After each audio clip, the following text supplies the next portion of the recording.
கர்த்தருடைய பரிசுத்த நாமத்து மைமுண்டாட்டும். இன்றைக்கும் நம்முடைய தியானத்துக்காக ஒரு சில வசனங்களை வாசித்து ஒரு தலைப்பெடுத்து கர்த்தருடைய கிருபையினாலே சத்தியங்களை தியானிப்போம். உபாகமம் 33 அதிகாரம் 20-21. உபாகமம் 33-20-21. மீகா 2 அதிகாரம் 13வது வசனம். மீகா 2:13 வாசி. காத்தை குறித்து காத்துக்கு விஸ்தாரமான இடத்தை கொடுக்கிறவர் ஸ்தோத்தரிக்கப்பட்டவர். அவன் சிங்கத்தை போல் தங்கியிருந்து புயத்தையும் உச்சந்தலையையும் பீறி போடுவான். அவன் தனக்காக முதலிடத்தை பார்த்து கொண்டான். அங்கே தனக்கு நியாயப்பிரமாணிகன் கொடுத்த பங்கு பத்திரமாயிருக்கிறது.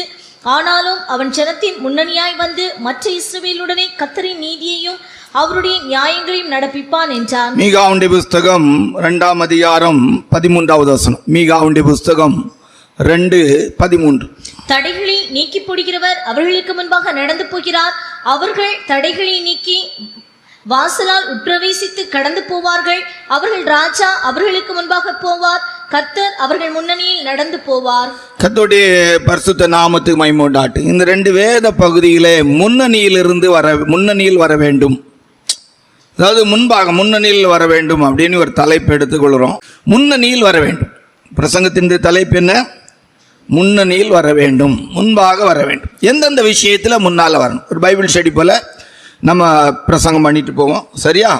முதல்ல நியாயாதிபதிகளின் புஸ்தகம் 7 அதிகாரம் 11வது வசனத்தை வாசித்தார். நியாயாதிபதி 7:11 வாசிங்க. அங்கே என்ன பேசுகிறார்கள் என்று கேள், பின்பு சேனையிடத்திற்கு போக உன் கைகள் திடப்படும் என்றார். அப்படியே அவனும் அவன் வேலைக்காரனாகிய பூராவும் சேனையின் முன்னணியிலே ஜாமம் காக்கிறவர்களின் இடம் மட்டும் போனார்கள். சேனையில முன்னணியா வரணும், சேனையின் முன்னணியில வரணும்.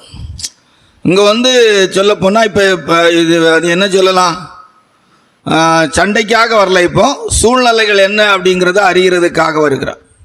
ஆவிக்குரிய தெய்வ பிள்ளைகளுடைய லைஃப்ல இதை இன்னொரு வசனத்தை முன்பாக வைத்து ஒரு ஆவிக்குரிய தெய்வ பிள்ளைகள் எங்கே முன்னுக்கு வரணும் அப்படின்னு சொல்லி பார்த்தா, நியாயாதிபதிகளின் புஸ்தகம் 5 அதிகாரம் 18வது வசனத்தை வாசிக்கும் போது, நியாயாதிபதிகளின் புஸ்தகம் 5 அதிகாரம் 18வது வசனத்தை வாசிக்கும் போது செபுலோனும் நப்தலியும் போர்க்களத்து முனையிலே தங்கள் உயிரை எண்ணாமல் மரணத்துக்கு துணிந்து நின்றார்கள். போர்க்களத்து முனையிலே துணிந்து நின்றார்கள். அப்போ சேனையின் முன்னணியிலே வர வேண்டும். ஆவிக்குரிய தெய்வ பிள்ளைகள் சேனையின் முன்னணியில என்ன செய்யணும்? யுத்த களத்திலே முன்னணியாய் வர வேண்டும். தீமோத்தேயுக்கு எழுதும்போது பரிசுத்த பவுல் அவர்கள் எழுதுகிறார், நீயும் நல்ல போராட்டத்தை போராடு,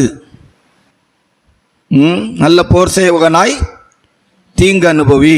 அப்போ முன்னணியில் வரணும். பலவிதமான சேனைகளை கர்த்தர் நமக்கு வேதத்தில் சொல்லி இருக்கிறார். கடைசியாக சகோதரே, கர்த்தரிலும் அவருடைய சத்துவத்தின் வல்லமையிலும் பலப்படுங்கள். துரைத்தனங்களோடும் அதிகாரங்களோடும் வானமண்டலத்தின் பொல்லாத சேனைகளோடும் நமக்கு போராட்டங்கள் உண்டு. முன்னணியில் வரணும், போயிடக்கூடாது. ஆவிக்குரிய தெய்வ பிள்ளைகள் முன்பாக வரணும். பலவிதமான போராட்டங்கள் நமக்கு வருகிறது. பழைய ஏற்பாட்டு காலங்களிலெல்லாம் பலவிதமான ஜாதிகள் என்று சொல்லக்கூடிய, ராஜாக்கள் என்று சொல்லக்கூடிய அந்த அனுபவங்களே இருந்திருக்கு. ஆனால் புதிய ஏற்பாட்டு காலத்தில் இந்த ஜாதி பிசாசு அப்படின்னு சொல்லி பைபிளில் சொல்லப்பட்டு, இப்போ பல ஜாதிகளின் அனுபவத்தில் பிசாசுகளுக்குள்ளே பல பிரிவினைகளின் பிரிவுகளின் அனுபவத்தில் தெய்வ ஜனங்களோடு போராடு. சிலரோடு வியாதியாய் போராடுகிறது, சிலரோடு பாவத்தின் வல்லமையாய் போராடுகிறது. வேதத்தில் எபிரேயர்கள் நிருபத்தில் வாசிக்கும் போது பாவத்துக்கு விரோதமாய் போராடுகிறது சந்தத்தக்கதாய். இப்படிப்பட்ட போராட்டமான நேரங்களில் முன்னணியில் வரணும், பின்வாங்கி போகக்கூடாது. பின்வாங்கி போவானால் அவன் மேல் என் ஆத்மா என்ன செய்யாது? பிரியமாயிராது. அப்போ முன்னணியில் வரணும், முன்னுக்கு வரணும். நம்முடைய ஆண்டவர் நமக்காக முன்பாக வருவார், நாம முன்னணியில் வரணும். ஆவிக்குரிய தெய்வ பிள்ளைகளுடைய லைஃப்ல அந்த முன்னணியிலே வரக்கூடியதான ஒரு அனுபவத்திலே இந்த நாட்களில் மாறணும்.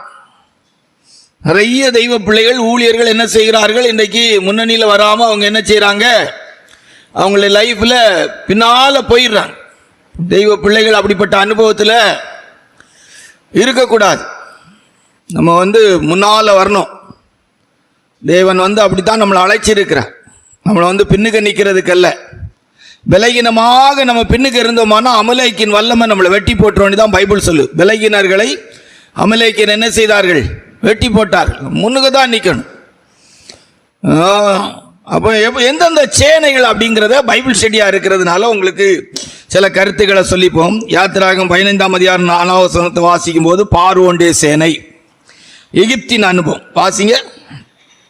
பார்வோனின் ரதங்களையும் அவன் சேனைகளையும் சமுத்திரத்திலே தள்ளிவிட்டார்.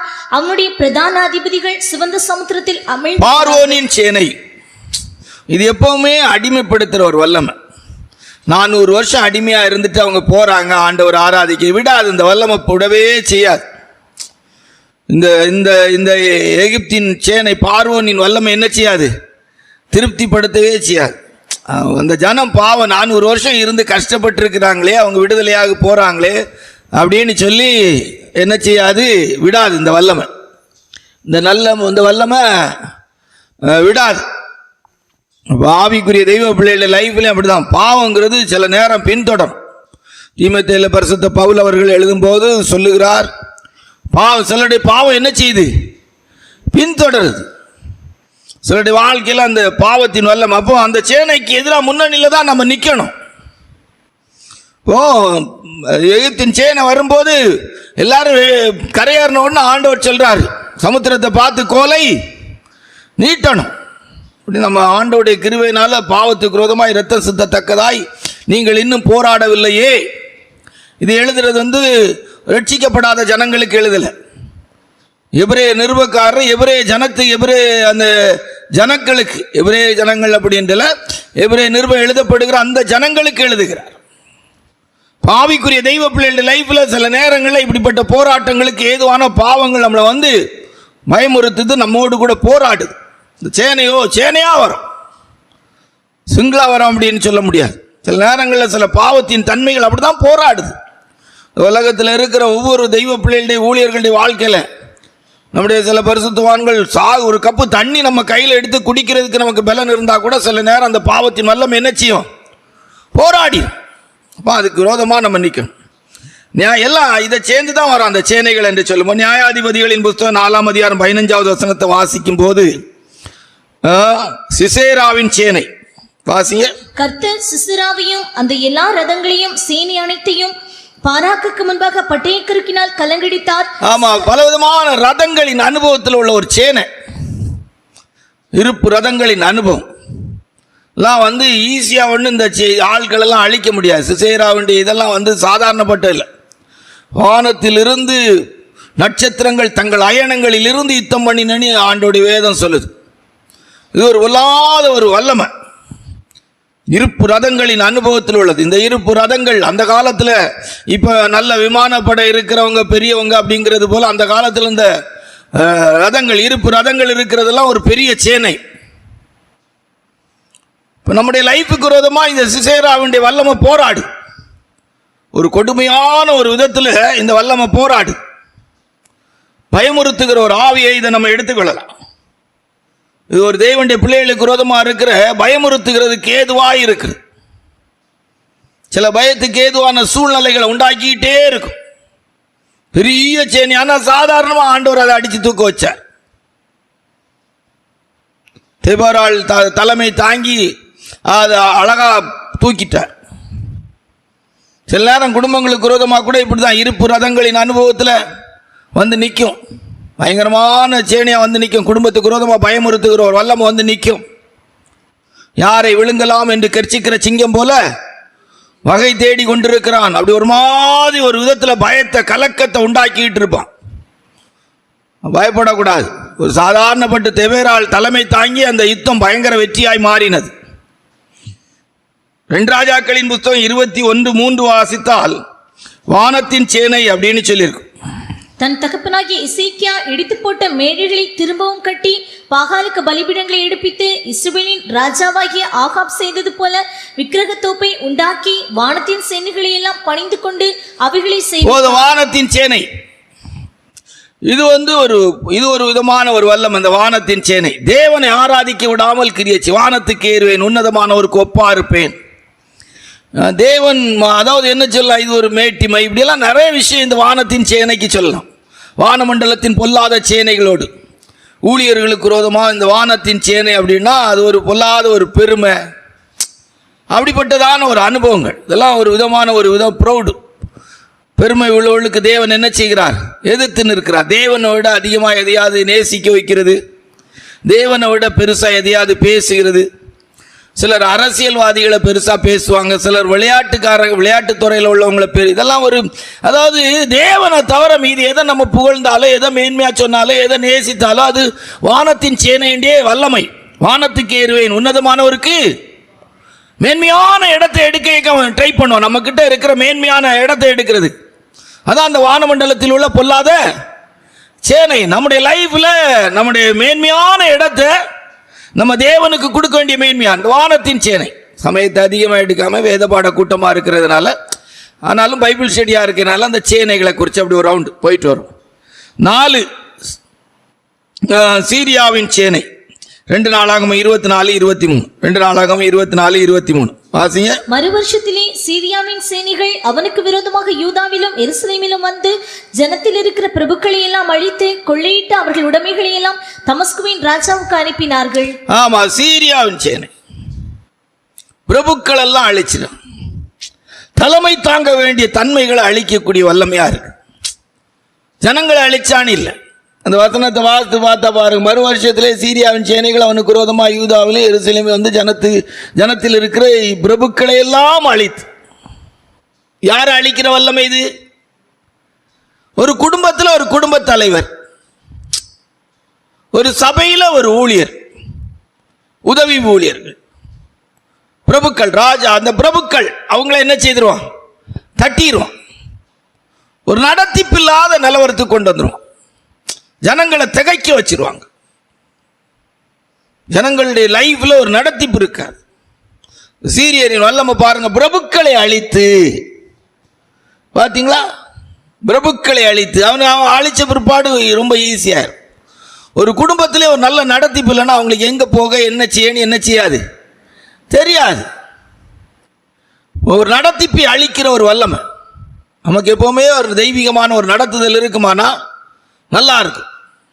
தேவன் நம்ம நடத்தணும். நம்முடைய ஆலோசனையின்படி நடத்தி முடிவிலே மைமேலே என்னை ஏற்றிக்கொள்வீர். தெய்வீகமான ஒரு நடத்துதல் வேத வசனத்தினால, பரிசுத்த ஆவியினால, ஊழியர்களால் நமக்குள்ள ஒரு நடத்தி. தெய்வ ஊழியர்கள் மட்டும்தான் அப்படிங்கிறது இது செய்யக்கூடாது. நாம் அறிந்த சத்திய வசனங்கள் நம்முடைய லைஃப்பில் நமக்கு இருக்கிற பரிசுத்த ஆவியானவர், அதுக்கு பிற்பாடு தான் ஊழியர்கள் என்கிறது வரணும். அந்த அனுபவங்கள்லாம் குறைபட்டவங்க தான் ஊழியர்களை நடத்திப்பின்னு என்ன செய்யணும். இதுக்கு எல்லாவற்றுக்கும் மேலே ஊழியர்கள் நடத்தினா கொண்டு விட்டுருவாங்க. வசமில்லாத ஊழியர்களுடைய கைக்குள்ளே போனா குண்டுக்குள்ளே போய். நமக்கு முதல்ல என்ன இருக்கணும்? நல்ல தெய்வீகமான வசனம். ரட்சிக்கப்பட்ட உடனே வசனம் நம்மளை நடத்தணும். சத்தியத்தை கை கொண்டு வர்ற நீதி உள்ள ஜாதி உள்ளே பிரவேசிப்பதற்காக வாசல்களை. அடுத்தது பரிசுத்த ஆவியானவர். இது ரெண்டும் கரெக்டா இருந்துட்டுன்னா ஆட்டோமேட்டிக்கா நம்ம ஊழியர்களுடைய நடத்திப்பு நமக்கு என்ன செய்யும்? தெளிவார். சரியா? அப்போ சீரியனுடைய வல்லமை அப்படிங்கிறத பார்க்க. 5 எரேமியா 32:3 வாசித்தா பாபிலோனின் சேனை வாசியா. அப்பொழுது பாபிலோன் ராஜாவின் சேனை எருசலேமை முற்றுகை போட்டிருந்தது. எரேமியா தீர்க்கதரிசியோ யூதா ராஜாவின் அரமனையில் உள்ள காவற் சாலையின் முற்றத்திலே. போதும். இது என்னது? பாபிலோனின் சேனை. இந்த சேனைக்கு வேலை என்ன தெரியுமா? அதாவது ஆலயத்தை தீக்கிரையாக்குற வேலை தான். ஒரு தெய்வ பிள்ளைய உலகத்தாரா மாத்திரும் இந்த வல்லமை. ஒரு தெய்வ பிள்ளைய உலகத்தாரா மாத்திரும். ஒரு ஊழியக்காரனை, தெய்வ பிள்ளையா இருக்கிற ஊழியக்காரனை, தெய்வ சாயலா இருக்கிற ஒரு ஊழியக்காரனை எப்படி ஆக்கிறோம்? உலகத்தானா என்ன செய்கிறோம்? உலகத்தில் இருக்கிறவங்களே இன்னைக்கு வேஷமான வாழ்க்கையை விட்டு இயல்பான வாழ்க்கையை வாழ்றாங்க. ஆனால் இன்னைக்கு எண்ணி முடியாத ஊழியர்களை இந்த பாபிலோனின் சேனை விழுங்கி போட்டிருக்கு. உலகத்தாரா மாத்திரும். அருவருப்புகளின் தாய். வெளிப்படுத்தின விசேஷத்தில் வாசிக்கும் போது அருவருப்புகளின் தாய்.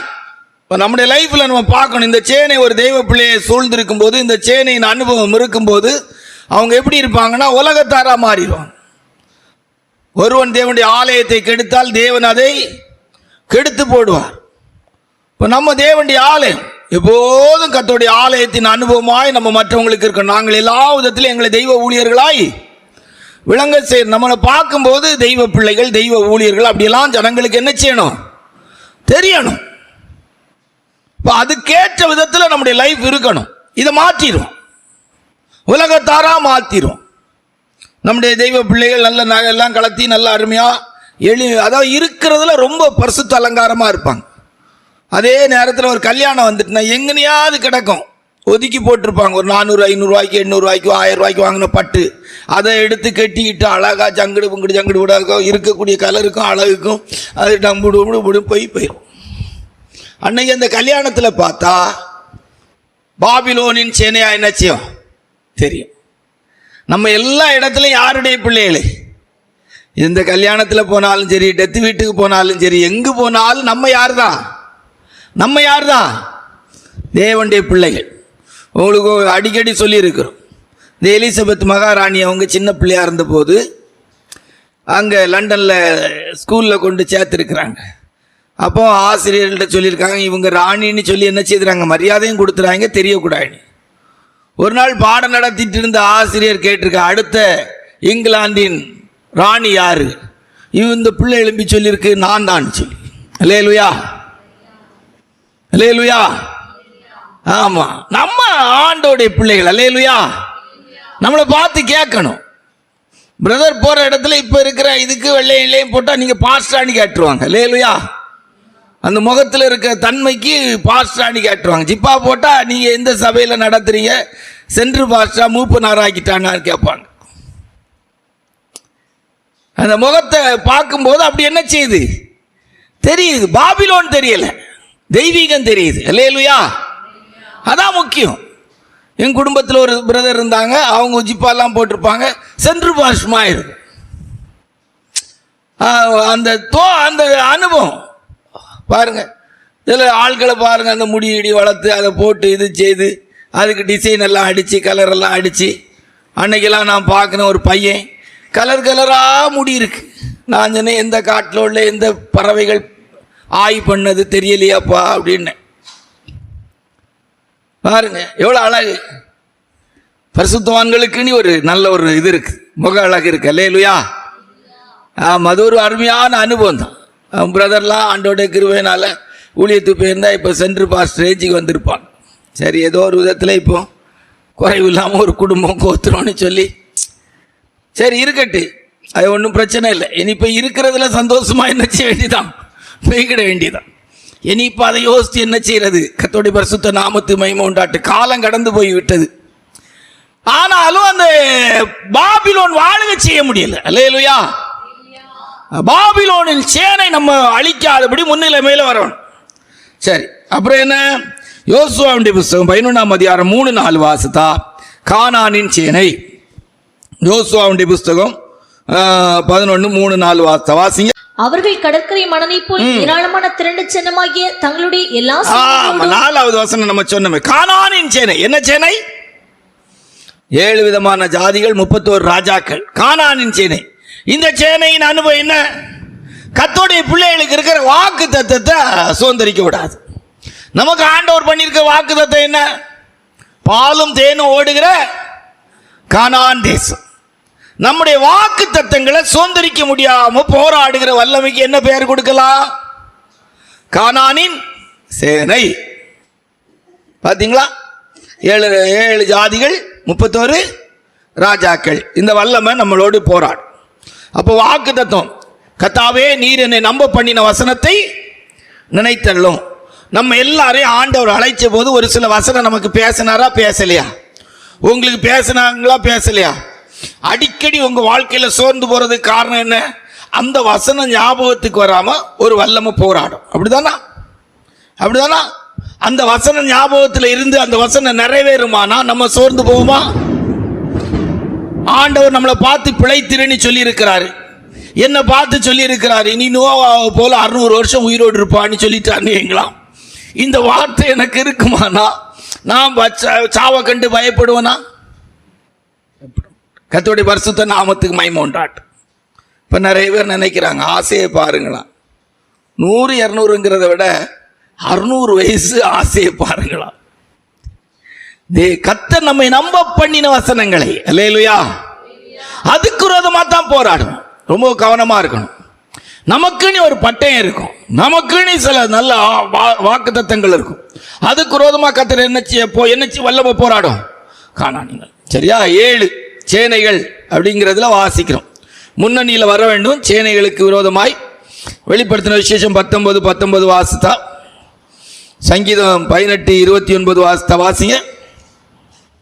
பின்பு மிருகமும் பூமியின் ராஜாக்களும் அவர்களுடைய சேனைகளும் குதிரையின் மேல் ஏறி இருக்கிறவரோடும் அவருடைய சேனையோடும் யுத்தம் பண்ணும்படிக்கு கூடி வர அந்தி கிறிஸ்துவின் சேனை, உபத்திரவ காலத்தில் உள்ள ஒரு சேனை. அப்ப இந்த சேனை என்பது என்ன, எதை காட்டுகிறது? ஆமா, தேவனுடைய நாமத்தை தூஷிக்கிறதும் மனம் திரும்பாமல் இருக்கிறதும். எவ்வளவுதான் இருந்தாலும் ஜனங்களுக்கு எவ்வளவுதான் உணரும்படியா தேவன் காரியங்களை அனுமதிச்சாலும் என்ன செய்யாது இந்த சேனை? உணர்வேடே வைக்காது. தேவனை தூஷிப்பாங்களே தவிர மனம் திரும்ப என்ன செய்ய மாட்டாங்களா. சாத்தானோ அந்தி கிறிஸ்துவோ என்னைக்காவது மனம் திரும்பின சாட்சி கேட்டிருக்கீங்களா? எந்த சாத்தானாவது மனம் திரும்பின சாட்சி கேட்டிருக்கீங்களா? இதான் அந்தி கிறிஸ்துவனுடைய சேனை. சங்கீதம் 18:29 சொல்லியிருக்கு.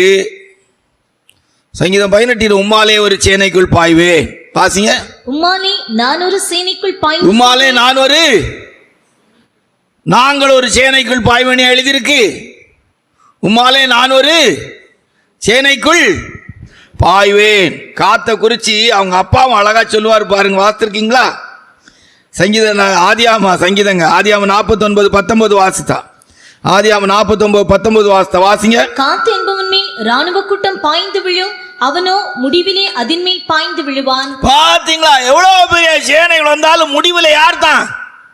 காத்து தான் அடிச்சு தூக்குவார். அல்லேலூயா. ஆமா, தெய்வ பிள்ளைகள் அந்த சேனைகளுக்கு முன்னால வரணும். இந்த மாதிரிப்பட்ட சேனைகள் எல்லாம் தூக்கணும். அந்தி கிறிஸ்துவன்னு சொன்னா நிறைய விஷயம் இருக்கு. விசுவாச துரோகத்தை முந்தி நேரிட பண்ணுவான். விசுவாச துரோகம் முந்தி தேவன் மேல இருக்க நம்பிக்கை, விசுவாசம், தைரியம் எல்லாவற்றையும் அப்படி கொஞ்சம் கொஞ்சமா கொலாப்ஸ் ஆகிட்டே இருப்பான். இன்னைக்கெல்லாம் ஊழியர்கள் விசுவாசிகள் மத்தியில் தேவன் மேல இருக்க நம்பிக்கை, விசுவாசம், தைரியம் எல்லாம் குறைஞ்சிக்கிட்டே இருக்குது. நீதிமான் சிங்கத்தை போல தைரியமாய், துன்மார்க்கரோ ஓடி போவார்கள். கர்த்தருடைய பரிசுத்த நாமத்துக்கு மகிமை உண்டாகட்டும். சரியா? அப்போ முதல்ல முன்னணியில் வர வேண்டும். எதுல முன்னணியில் வர வேண்டும்? சேனையின் முன்னணியாய் வரணும், மரணத்துக்கு துணிந்து நிற்கிற விதத்தில். சரியா? 2 எரேமியா 50:8. எரேமியா 50:8 வாசியா. பாபிலோனின் நடுவிலிருந்தோடி கல்தேயரின் தேசத்தை விட்டு புறப்பட்டு மந்தையின் முன்னடக்கும் கடாக்களை போல் இருங்கள். ஆமா, மந்தையின் முன்னணியில வரணும். மந்தையின் முன்னணியில என்ன செய்யணும்? சபையில தெய்வ பிள்ளைகள் நல்ல நிமிர்ந்து நிற்கிற பலகைகளை போல முன்னணியில இருக்கணும். ஆராதனைக்கு முன்னுக்கு வரணும், உபவாச ஜபத்துக்கு முன்னுக்கு வரணும், காத்திருப்பு கூட்டத்துக்கு முன்னுக்கு வரணும், மாத இறுதி ஜபத்துக்கு முன்னால வரணும். சபையில் எல்லா விஷயங்களிலும் ஆவிக்குரிய ஜீவியத்தில் மற்ற தெய்வ பிள்ளைகளுக்கு, புதிதாக வரக்கூடிய ஆத்மாக்களுக்கு, சபையில் இருக்கிற ஜனங்களுக்கு நாம் எப்படி இருக்கணும்? முன்னணி மந்தையின் கடாக்களா என்ன செய்யணும்? இருக்கணும்.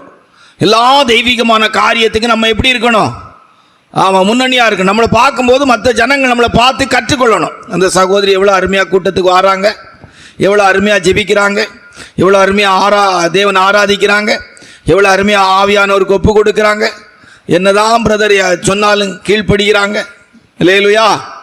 மந்தையின் கடாக்களாய் முன்னிலை என்ன செய்யணும்? ஆமாம், கடாக்களா வந்து இடிக்கலாம் கூடாது. சில மந்தையின் கடாக்கள் இடிக்கும். அப்படி இடிக்கிற கடாக்களா இருக்கக்கூடாது. மந்தையின் முன்னால் என்ன செய்யணும்? அப்படி ஜம்முனி நடந்து போற கடாக்களா இருக்கணும். இல்லையா? ஆமா, ஆவிக்குரிய ஜீவியத்தில் தெய்வ பிள்ளைகள் முன்னால நடக்கணும், நம்மளை பார்க்கும்போது இருக்கணும். ஒரு வீட்லையும் ஒரு தாய் தகப்பன் அப்படின்னு சொன்னா அவங்க அந்த பிள்ளைகளுக்கு மந்தையின் கடாக்களா என்ன செய்யணும்? ஜப ஜீவியத்தில், வேதம் வாசிக்கிறதுல, தேவனை துதிக்கிறதுலாம் அந்த பிள்ளைகள் அவங்க அப்பா அம்மாவை பார்க்கணும். சபையில் ஊழியர்களாகிய நான் மந்தையின் கடாவா இருக்கணும். அல்லேலூயா. என்னை பார்க்குற ஊழியக்காரங்க தெய்வ பிள்ளைகள், பிரதர் நல்லா ஆண்டோடைய கிருபையினால சோத்திரம் பண்ணுறாங்க, நல்லா ஜெபம் பண்ணுறாங்க, பிரைசிங் எல்லாம் போகிறாங்க, நல்ல வேதத்தை தியானிக்கிறாங்க, நல்ல தாழ்மையா, அன்பா, நல்ல சகிப்பு தன்மையா, கோவப்படாமல் அப்படி மந்தையின் கடாவா என்ன செய்யணும்? பார்க்கணும். எங்கள் பிரதர் பயங்கரமாக கோவப்படுவார், எங்கள் பிரதர் பயங்கரமாக சண்டை போடுவார், எங்கள் பிரதரை பார்த்தாலே எனக்கு பயமாக இருக்கும். அப்போ நான் மிருகம் போல தான் இருக்கிறேன். நான் என்ன செய்கிறேன்? மிருகம் போல தான் என்ன செய்கிறேன்? இருக்கிறேன். ஆவிக்குரிய தெய்வ பிள்ளைகளுடைய லைஃப்பில் ரொம்ப கவனமாக இருக்கணும். மந்தையின் கடாக்களாய் முன்னிலையில் நடந்து போகணும். ஒரு வீட்டில் பார்த்தீங்களா, இப்போ ஒரு வீட்டில் ஒரு ஊழியக்காரரு ஒரு தடவை இது போல் மழை நேரத்தில் கூட்டத்துக்கு போயிட்டு வரும்போது ஒதுங்கி நின்றுருக்கிறார். ஜன்னல் பக்கமாக, அந்த வீட்டு கொஞ்சம் கூரை ஜன்னல் பக்கமாக, ஜன்னல் வழியாக பார்த்தா அந்த வீட்டின் தலைவர் இயேசு கிறிஸ்துன்னு என்ன செய்திருக்கு? எழுதி போட்டிருக்கான். அதை அப்படி வாசித்துட்டு பரவாயில்ல வீட்டின் தலைவர் அப்படின்னு நினைக்கும் போதே பார்த்தா வீட்டுக்குள்ளே சண்டை சத்தம் கேட்டிருக்கு. கேட்டா அந்த அம்மா பாத்திரங்களையும் பொருளையும் எடுத்து அள்ளி வீசிக்கிட்டு இருந்திருக்கிறாங்க. உள்ள என்ன எழுதி போட்டிருக்கு?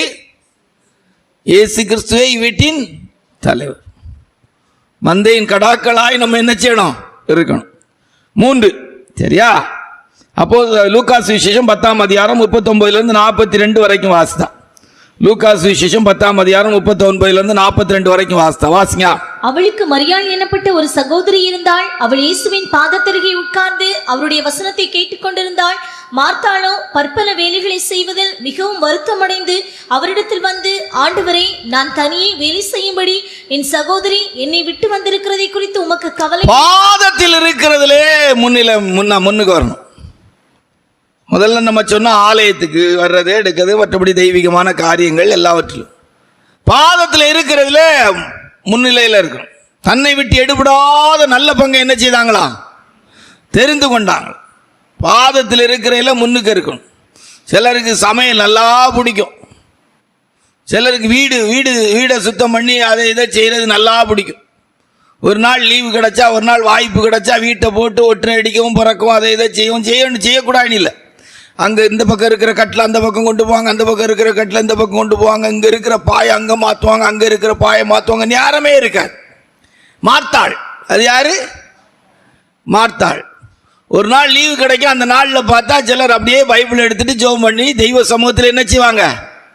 இருப்பாங்க. அப்படியே இருப்பாங்க.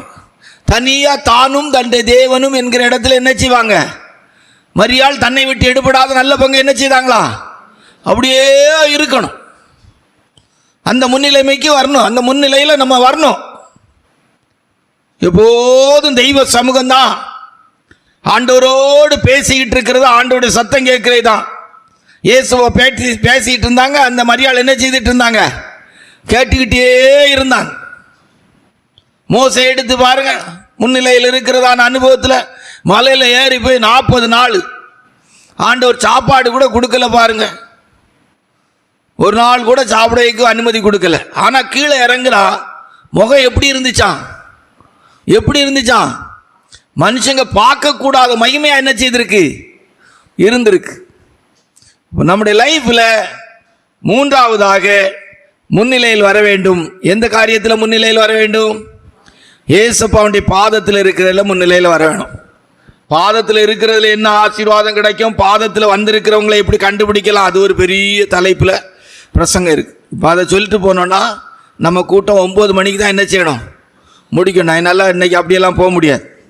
பாதத்தில் வருகிறோம் அப்படிங்கிறதுனா, பாதத்தில் இருக்கிறோம் அப்படிங்கிறோம் அப்படின்னா லூக்காஸ் விசேஷம் 7ஆம் அதிகாரம் 38வது வசனத்தை வாசிங்க.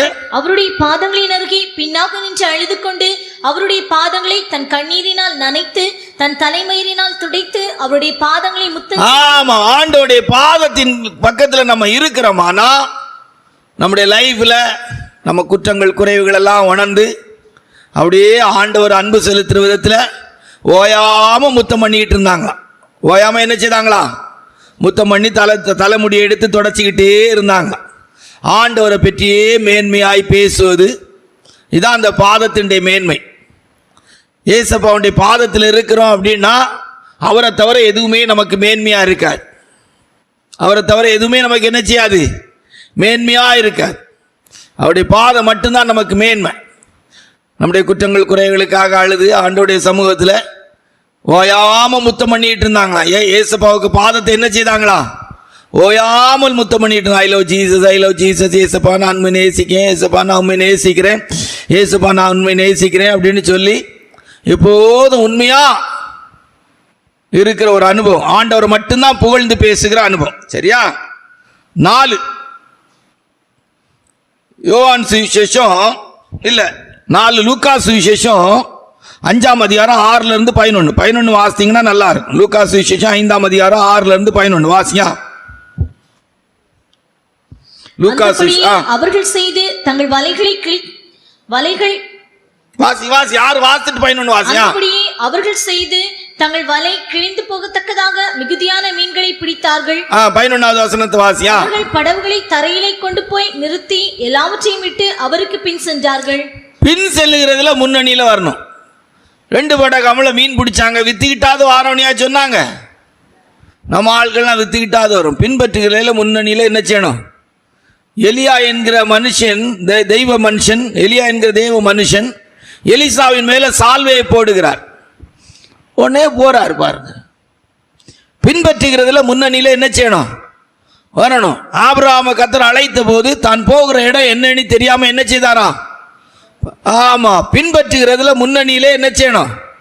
வரணும். தேவனுடைய பிள்ளைகள் பின்பற்றுகிறதுல முன்னணியில என்ன செய்யணும்?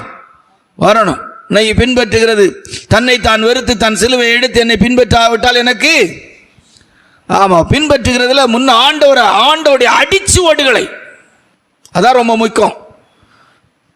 சாத்தான் வேட்டையாடும் போது எதை கொண்டு போயிடுவான்? சாத்தான் ஒரு தெய்வனுடைய பிள்ளைய நிலக்கொலை வைக்கணும், ஒரு ஊழியக்காரங்களை நிலக்கொலை வைக்கணும், ஒரு ஸ்தாபனத்தை அழிக்கணும் அப்படின்னா எதை என்ன செய்வான்? புலம்பல் 4ஆம் அதிகாரம் 18வது வசனத்தில் அடிச்சுவடுகளை வேட்டையாடி விடுவான். இயேசு கிறிஸ்துவின் அந்த அடிச்சுவடுகளை வேட்டையாடி விடும்.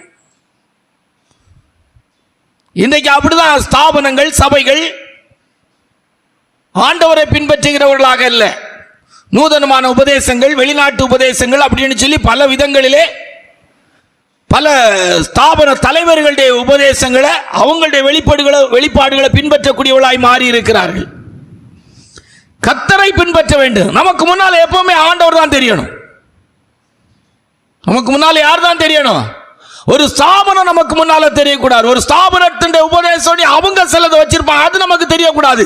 நம்ம யாரை பார்த்து ஓடிட்டு இருக்கணும்? நமக்கு முன்னால யார் இருக்கணும்? ஆமா, ஆண்டவரை பின்பற்றணும். அதுல முன்னணியில இருக்கணும். எங்க சபை, எங்க ஸ்தாபனம் அப்படியெல்லாம் நமக்குள்ள இருக்கவே கூடாது. வாசிங்க அந்த வசனத்தை. நாங்கள் எங்கள் வீதிகளில் நடவாதபடிக்கு எங்கள் அடிச்சுவடுகளை வேட்டையாடினார்கள். எங்கள் அடிச்சுவடுகளை வேட்டையாடினார்கள். இயேசுப்பா தான் நமக்கு மாதிரியான அடிச்சுவடா இருக்கிறார். 4வது முன்னணியில் வர வேண்டும். எதுல முன்னணியில் வர வேண்டும்?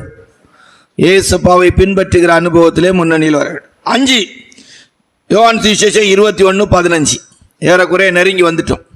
யோவான் சுவிசேஷம் 21:15 வாசியா. போஜனம் பண்ணின பின்பு இயேசு சீமோன் பேதுருவை நோக்கி, யோனாவின் குமாரனாகிய சீமோனே, இவர்களிலும் அதிகமாய் நீ என்னிடத்தில் அன்பாயிருக்கிறாயா என்றார். அதற்கு அவன், ஆம் ஆண்டவரே, உம்மை நேசிக்கிறேன் என்பதை நீர் அறிவீர் என்றான். ஆண்டவரை நேசிக்கிறதுல முன்னணியில என்ன செய்யணும்? ஒரு வார்த்தை அழகா சொல்லி கேட்கிறாங்க பாருங்க. இவர்கள் எல்லாரை விட நீ என்கிட்ட அன்பாயிருக்கிறாயா? இங்க இருக்கிற உங்க எல்லாரை விட நான் ஆண்டவர் நேசிக்கணும். நீங்க எல்லாரும் இப்ப சொல்லணும். எப்படி? எங்க எல்லாரையும் விட நீங்க இயேசுப்பாவை நல்லா அதிகமா நேசிக்கணும். சரியா?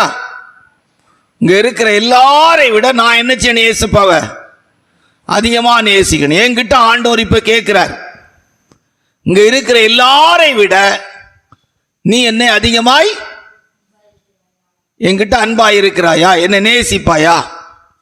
சரியா?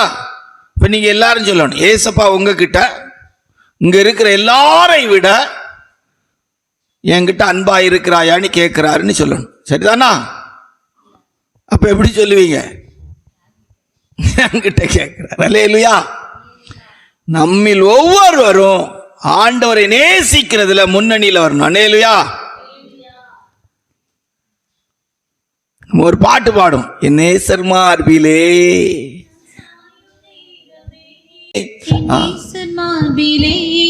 நான் சாயும் நேரமே, என் நேசர் மார்பிலே நான் சாயும் நேரமே, என்ன இன்பம் என்ன மதுரம் மதுரம் சொல்லறியாதே, என்ன இன்பம் என்ன மதுரம் சொல்லறியாதே. அல்லேலூயா. நேசிக்கிறதுல முன்னணியில என்ன செய்யணும்? வரணும். கர்த்தருடைய பரிசுத்த நாமத்துக்கு மகிமை உண்டாட்டும். சரியா? 6 வேதத்தில் வாசிக்கும் போது வேதம் நமக்கு சொல்லிக் கொடுக்கிறதான விஷயம் யோவான் சுவிசேஷம் 18ஆம் அதிகாரம் 5-6 வாசிக்கும் போது, யோவான் சுவிசேஷம் 18ஆம் அதிகாரம் 5-6 வாசிக்கும் போது வாசிங்க. அவருக்கு அவர்கள் பிரதியுத்தரமாக, நசரேயனாகிய இயேசுவை தேடுகிறோம் என்றார்கள். அதற்கு இயேசு, நான் தான் என்றார். அவரை காட்டிக் கொடுத்த யூதாசும் அவர்களுடனே கூட நின்றான். நான் தான் என்று அவர் உங்களிடத்தில் சொன்ன உடனே அவர்கள் பின்னிட்டு தரையிலே விழுந்தார்கள். அப்போ பாடுபடுகிறதுக்கு, சிலுவை சுமக்கிறதுக்கு, ஜீவனை கொடுக்கிறதுக்கு முன்னால வரணும். நம்ம அடிக்கடி உங்களுக்கு சொல்லியிருப்போம். ஒரு விமானத்தில் விமானி 4 நாட்டுக்காரங்க போயிட்டு இருக்கிறாங்க. அப்போ ஒரு ஆள் குதிக்கணும். ஒரு ஆள் என்ன செய்யணும்? விமானத்திலேருந்து என்ன செய்யணும்? குதிச்சாதான் பாதுகாக்கப்படுவாங்க. அப்போ விமானி சொன்னார், எந்த நாட்டுக்காரங்க நீங்கள் குதிக்க போறீங்கன்னு சொல்லி. உடனே அமெரிக்காக்காரன் டக்குன்னு வந்து பார்த்தான். நான் குதிக்கிறேன் அப்படின்னு சொல்லிட்டு பார்த்தான். சொல்லிட்டு சொன்னா, இல்லை, நான் தான் இந்த உலகத்தில் வல்லரசாக இருக்க வேண்டிய நாட்டுக்காரன், அதனால் நான் குதிக்க முடியாதுன்ட்டு வந்துட்டான். ஜெர்மன்காரன் போனான். அவன் நான் தான் அப்படின்னா குதிக்க போகிறேன்னா திருப்பி சொன்னா, இல்லை, இந்த உலகத்திலே குவாலிட்டியான மிஷின்ஸ் எல்லாம் தயாரிக்கிறேன் நான் தான், அதனால் நான் குதிக்க முடியாது, இன்ஜினியர்ஸ் எங்கள் நாட்டில் குறைவு அப்படின்னா. சைனாக்காரன் போனான். இதோ நான் குதிக்கிறேன் அப்படின்னா எட்டி பார்த்தான். பார்த்துட்டு சொன்னா, இல்லை, இந்த உலகத்தில் எங்கே எந்த ஒரிஜினல் பொருளுக்கும் டூப்ளிகேட் தயாரிக்க நாங்கள் தான், அதனால் நான் குதிச்சா டூப்ளிகேட் தயாரிக்கிறது முடிஞ்சுப்போம். இந்தியாக்காரன் வந்தான். டக்குனி பார்த்தான். டோ நான் குதிக்கிறேன் ஜெய் ஹிந்துன்னா 3 பேரையும் சேர்த்து தள்ளிட்டான். ஒருத்தன் தானே விடணும், உங்களுக்கு எதுக்கு போட்டி அப்படின்னு என்ன செய்தான். நம்ம நாட்டுக்காரங்க நான் சாதாரணப்பட்டவங்களா? சிங்கப்பூரில் நடந்து போயிட்டு இருக்கிறாங்க. ஒரு 3 பேர் ரோடு கிராஸ் பண்ணுறாங்க. அப்போ அது பக்கத்தில் ஒரு வாகனத்தில் வந்தவர் வண்டியை நிறுத்தி கேட்டிருக்கார், நீங்கள் இந்திய தேசத்துக்காரங்க தானேன்னு சொல்லி. ஆமான்னு இருக்கிறாங்க. நம்ம தமிழ்நாட்டை வச்சு தான் சொன்னது.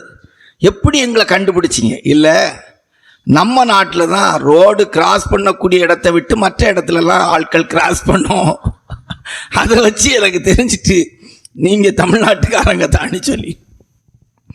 அல்லேலூயா. இப்போ நம்ம கருத்து என்ன?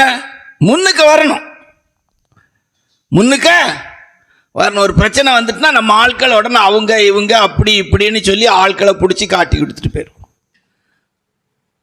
பாவம் அறியாத, பாவம் இல்லாத, பாவம் செய்யாத ஆண்டவராக இயேசு கிறிஸ்து சிலுவையில் அறையப்படணும். இப்போ யார்? நான் தான். சீசர்களெல்லாம் விட்டுருங்க, நான் தான் என்ன செய்தாங்க சொன்னாங்க. அல்லேலூயா. ஆமாம், அவர் தன் மேல பாவத்தை ஏற்றுக்கொண்டார். அல்லேலூயா. நம்முடைய நிமித்தம் அவர் நொறுக்கப்பட்டார். எங்களுக்கெல்லாம் அப்படி தான் கற்றுக் கொடுத்தாங்க. எந்த சூழ்நிலை வரும்போது, பிரச்சனை வரும்போது நான் தான் குறைவு. நான் இப்பவும் என்னை பொறுத்த வரைக்கும் என்னுடைய ஜீவியத்தில் மனத்தாழ்மையாக சொல்கிறேன், தெய்வ பயத்தோடு. சபை ஆசீர்வாதமாக இல்லை, தெய்வ சமூகம் குறைவு, ஊழியம் வளரலை அப்படின்னா அதுக்கு மூல காரணம் யார் தான்? நான் தான். அல்லேலூயா. என்னுடைய ஜீவியத்தின் குறைவு தான் அதுக்கு காரணம். இப்போ சிலுவையை சுமப்பதற்கு, ஜீவனை கொடுப்பதற்கு முன்னிலையில் என்ன செய்யணும்? வரணும். பாடுபடுறதுக்கு முன்னுக்கு என்ன செய்யணும்? வரணும். கர்த்தருடைய பரிசுத்த நாமத்துக்கு மகிமை உண்டாட்டு. சரியா? இப்போ எத்தனாச்சு? 6, 7. 1 கொரிந்தியர் 9ஆம் அதிகாரம் 24வது வசனம். 1 கொரிந்தியர் 9:24 வாசிங்க. சாலையில் ஓடுகிறவர்கள் எல்லாரும் ஓடுவார்கள், ஆகிலும் ஒருவனே பந்தயத்தை பெறுவான் என்று அறியீர்களா? நீங்கள் பெற்றுக்கொள்ளத்தக்கதாக ஓடுங்கள். நீங்கள் பெற்றுக்கொள்ளத்தக்கதாக ஓடுங்கள். பந்தய பொருளை பெறுகிறதுக்கு ஓடணும். பந்தய பொருளை பெறுகிறதுக்கு தக்க என்ன செய்யணும்? முன்னிலை ஓடணும். எல்லாரும் ஓடுறாங்க, நானும் ஓடுறேன் அப்படின்னு என்ன செய்யக்கூடாது? போகக்கூடாது. நம்ம அடிக்கடி சொல்லுவோம், ஒரு பெரிய 4 வழி சாலையில் ஒரு தடவை ஒரு பெரிய விபத்து ஆயிட்டு. கூட்டம்னு சொன்னால் கடுமையான கூட்டம். அந்த ரோட்ல ஒருத்தன் 2 வீலர்ல வந்தான். கூட்டம். அது ஒரு ஊர் பக்கத்தில் உள்ள 4 வழி சாலை. ஊர்ல உள்ள ஜனங்க எல்லாரும் வந்துட்டாங்க. கூட்டம். என்ன நடக்கு ஏது நடக்குன்னு என்ன செய்யாது, உள்ள தெரியாது. இவனுக்கு உள்ள போய் என்ன செய்யணும், பார்க்கணும். உள்ள போய் என்ன செய்யணும், பார்க்கணும் என்ன நடக்குன்னு, என்ன நடந்துக்குன்னு சொல்லி. டக்குனி 2 வீலர் நிறுத்தினா வந்த உடனே கூட்டத்தை பார்த்தா என்ன ஏதுன்னா ஒருத்தனும் ஒன்றும் சொல்லலை. இந்த பக்கத்துல இருந்து அந்த பக்கத்தில் போனான். சொன்ன உடனே சொன்னா அடிபட்டு கிடக்கு, ஏதோ அடிபட்டுட்டாங்க, செத்து போயிட்டாங்கன்னாங்க.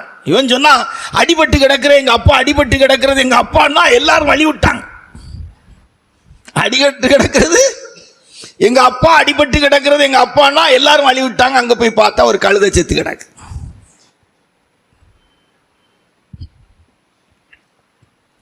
கழுதை என்ன செய்யுது, செத்து கிடக்கு.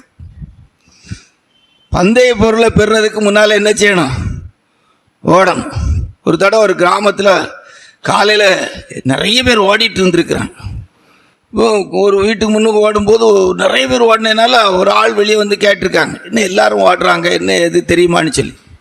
இல்லை, நம்ம ஊரில் உள்ள பஞ்சாயத்து தலைவர் ஓடிட்டு இருக்காரு, அதனால ஓடிட்டு இருக்கிறோம். ஏன் ஓடுறோம், எதுக்கு ஓடுறோம்? பெற்றுக்கொள்ளத்தக்கதாய் ஓடுவோம். அல்லேலூயா. ஏன் மனம் திரும்பினீங்க, ஏன் ஞானஸ்தானம் எடுத்தீங்க, ஏன் பரிசுத்தாவின் அபிஷேகம் பெற்றீங்க, ஏன் நகையெல்லாம் கழுத்தி வேறுபாட்டின் ஜீவியத்துக்கு வந்தீங்க, ஏன் தெய்வீக சுகத்தின் அனுபவத்தில் இருக்கிறீங்க? உங்களுக்கு மரண பயம் கிடையாதா? இல்லை. கிறிஸ்தியனுக்கு ஜீவன், சாபியனுக்கு மரணம். ஜீவனால விழுங்கப்படுறதுக்காக நாங்கள் இருக்கிறோம். பரலோகத்தில் மேன்மையான இடத்தை பெற்றுக்கொள்ளணும், அதுக்காக இருக்கிறோம்.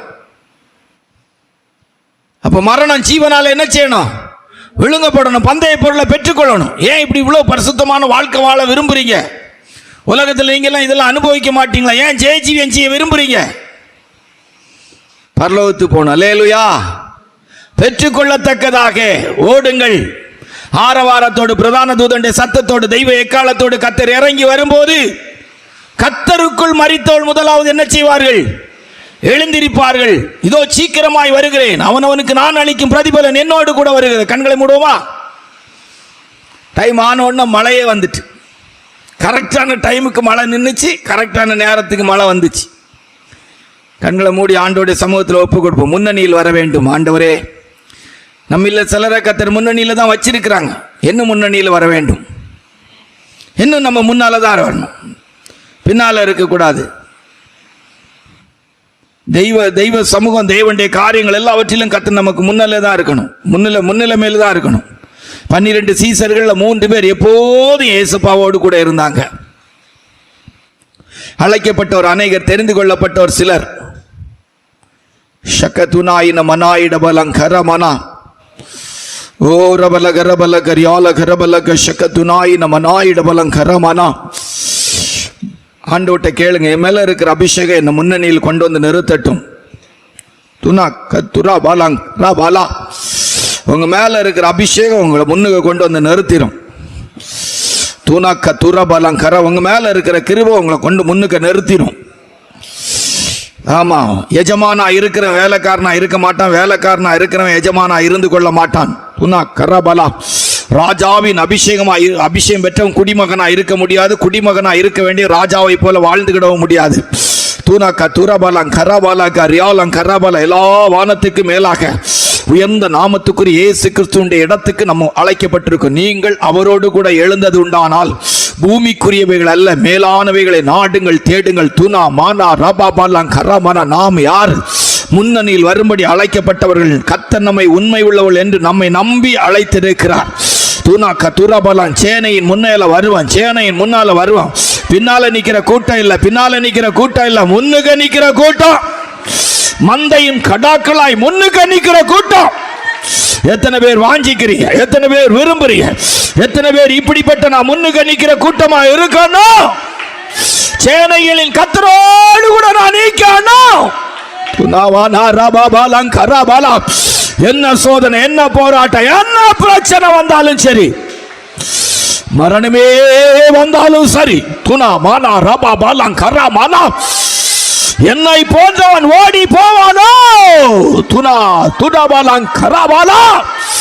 கலப்பையில கை வைத்துட்டு பின்னிட்டு பார்க்கிறவன் திரும்பி பார்க்கிறவன் அல்ல.